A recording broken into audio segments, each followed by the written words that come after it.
Shalom, selamat siang semua teman-teman dalam Tuhan, kita semua bersaudara. Jadi siang hari ini saya mau berbicara tentang pengampunan, oke?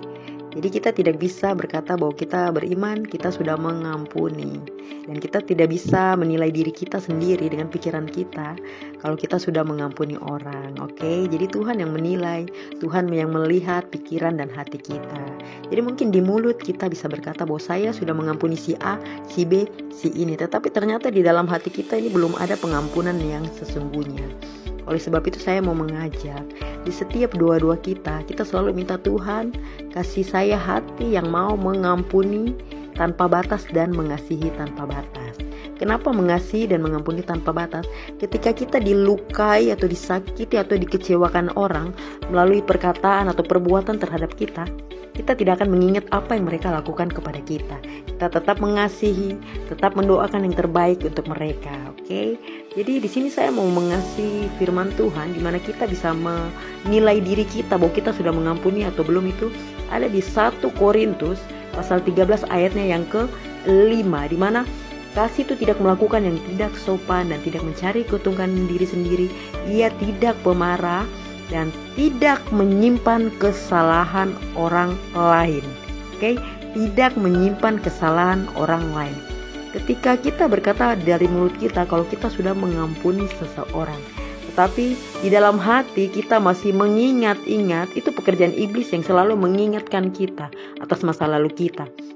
Jadi ketika kita masih menyimpan kesalahan orang lain, apa yang orang lakukan terhadap kita, mungkin kita dendam sama mereka, ingat itu berarti kita belum mengampuni, hanya sebatas di mulut.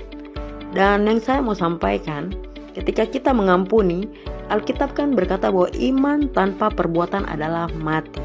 Ketika kita berdoa, kita beriman dan kita bilang kita sudah mengampuni orang itu, tetapi tanpa perbuatan, ketika mungkin misalnya di dalam satu kota kita tinggal bersama dengan orang yang mungkin dulu bermusuhan dengan kita, entah itu teman atau keluarga, dan tidak ada tindakan perbuatan untuk kita pergi ke sana merendahkan diri, mau minta maaf, terserah kita mau dimaafkan atau tidak. Yang penting satu yang saya mau lakukan, yang mau kasih tahu untuk kita lakukan perintah Tuhan. Mereka mau maafkan kita atau tidak, atau mungkin mereka mau membuli kita, terserah. Intinya kita sudah melakukan perintah Tuhan untuk mau mengampuni dan meminta maaf. Jadi kita tidak hanya beriman, bilang kita sudah mengampuni dan tanpa perbuatan, tapi mari. Karena firman Tuhan kan berkata iman tanpa perbuatan adalah mati. Jadi mari kita lakukan perintah Tuhan. Kita beriman dengan melakukan perbuatan juga. Jadi kita beriman, kita mengampuni, dan kita memakai perbuatan, kita minta maaf langsung kepada orang-orang yang bersangkutan. Jadi mungkin itu yang saya mau sampaikan pada kita tentang pengampunan. Dan saya mau tutup dengan terakhir dari firman Tuhan bahwa ingat, ketika kita mengampuni, ingat saja di 2 Bapa kami, oke? Ketika kita mengampuni orang lain, maka dosa kita juga diampuni Tuhan.